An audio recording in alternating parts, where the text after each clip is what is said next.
The wind howled through the skeletal trees, clawing at the rusted tin shed where Elias Kane lived.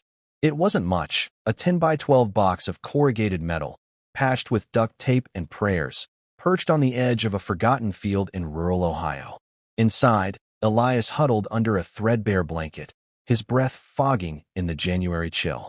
A single bulb flickered above, casting shadows on walls lined with scavenged books and a chipped mug that held his dreams. For 2 years, this shed had been his world, a sanctuary from a life that had unraveled faster than he could stitch it back together. Elias was 43, but his weathered face told a story older than his years. Once a mechanic with steady hands and a quick laugh, he'd lost his job when the auto shop closed, a casualty of a town bleeding jobs to bigger cities. His wife, Lila, left not long after, taking their daughter, Sophie, and the last of his heart. The bank took the house, and pride kept him from begging. So he'd found the shed, abandoned on a plot owned by some faceless corporation, and made it his. He scavenged, bartered, and worked odd jobs, fixing a neighbor's tractor, hauling firewood. Anything to keep his stomach from growling louder than his thoughts. He wasn't alone in his solitude. The townsfolk of Mill Creek knew Elias, the quiet man with kind eyes who'd fix a bike for a kid or share his last apple with a stray dog. They'd nod at him in passing, some slipping him $1 or a sandwich, but no one asked too many questions. Elias liked it that way. Questions led to pity, and pity was a weight he couldn't carry. The shed was his fortress, but it was also his cage. Every creak of the tin walls reminded him of the life he'd lost. Still, he found solace in small acts, planting wildflowers by the dirt path, leaving half his loaf of bread for the birds, or reading aloud to the stars when the nights grew too heavy. He'd whisper lines from Whitman or Frost, his voice soft but steady, as if the words could rebuild what time had torn down. One evening, as the sun bled orange across the horizon, a stranger's boots crunched on the frost outside. Elias froze, his hand on the dog-eared copy of Walden he'd been reading. Visitors were rare and rarely kind. The shed sat on land technically owned by Horizon Enterprises, a sprawling real estate conglomerate that gobbled up rural plots like candy. Every few months, a suit would show up, clipboard in hand, muttering about trespassing. Elias would nod, promise to move on, and they'd leave, too busy to care about a squatter in a nowhere town. But this wasn't a suit. The footsteps were heavy, deliberate, and accompanied by a low, impatient mutter. Elias cracked the door, peering out. A man stood there, broad-shouldered, in a tailored coat that screamed money. His face was sharp, all angles and authority, with silver hair slicked back and eyes that didn't blink. Behind him, 2 men in work boots lingered, one clutching a crowbar, the other a flashlight that cut through the dusk.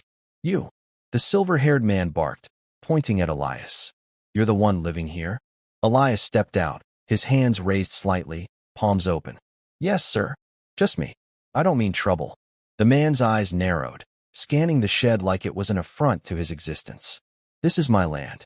Horizon Enterprises. You're trespassing." Elias nodded, his heart sinking. He'd heard the name before, seen it on the faded sign at the field's edge. "I'll pack up. Just need a day or two." "A day or two?"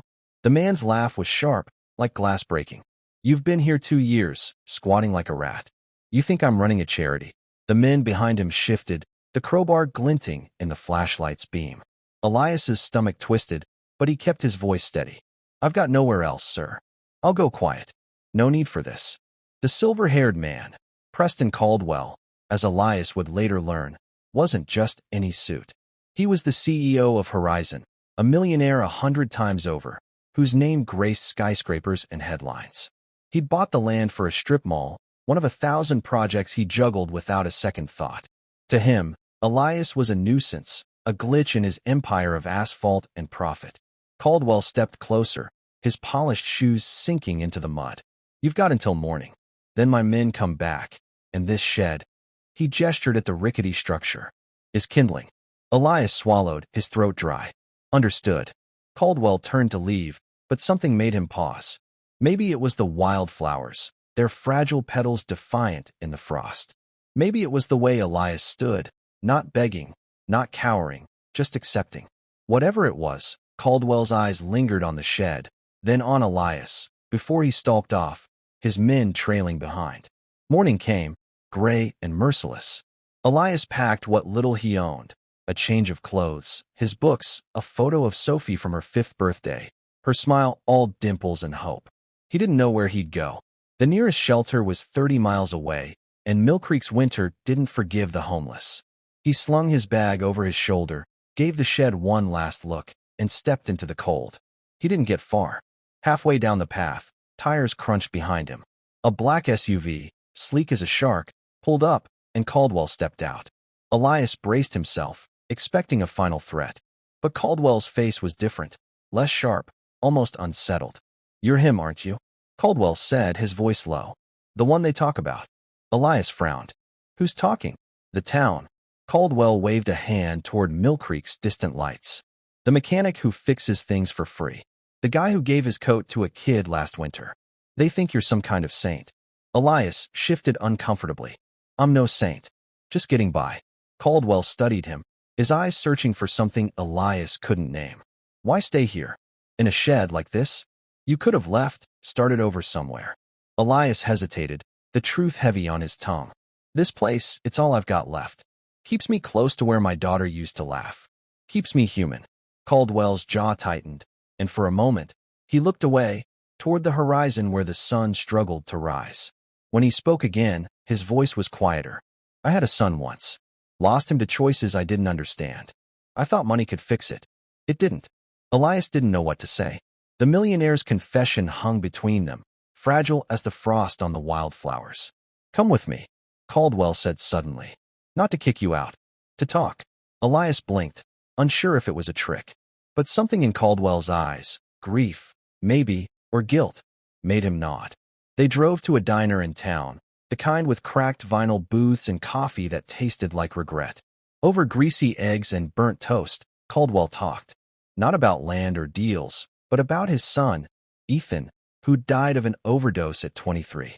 How he'd pushed Ethan to be perfect, to inherit an empire, never seeing the boy breaking under the weight. Elias listened, his own pain a quiet echo. "You remind me of him," Caldwell said, staring into his coffee. "Not in how you look, but in how you keep going. You don't give up, even when the world's done with you." Elias shook his head. "I'm not special, just stubborn." Caldwell leaned back, his eyes sharp again, but not cruel.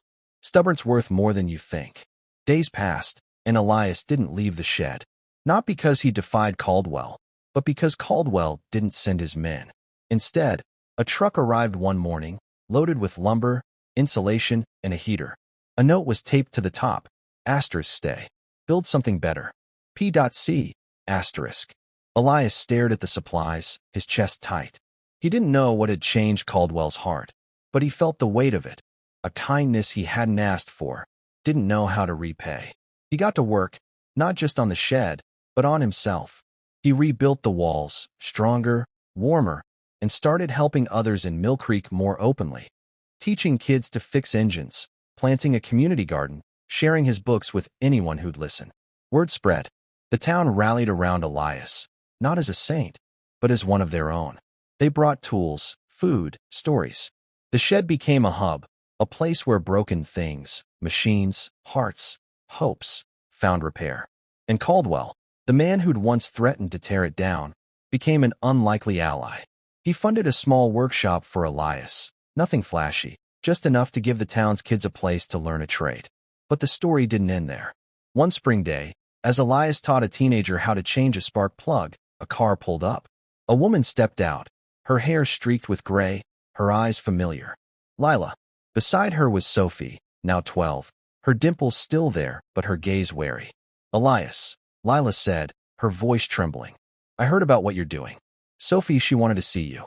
Elias's knees buckled, but he stood tall, his heart pounding. "Sophie," he whispered, afraid to break the moment. She ran to him, her arms wrapping around his waist. "Dad," she said, and the word was a lifeline. Caldwell was there that day, watching from his SUV. He didn't approach, didn't need to. But as he drove away, he shouted to no one in particular. "Let him go." A cry not of anger, but of release, as if he'd finally freed himself from the ghosts that had chained him. Elias held his daughter, tears mixing with laughter, and knew the shed wasn't just a shelter anymore. It was a testament to kindness, to second chances, to the stubborn, beautiful power of humanity. And in that moment, with Sophie's warmth against him and the town's heartbeat echoing in the distance, Elias Kane was home.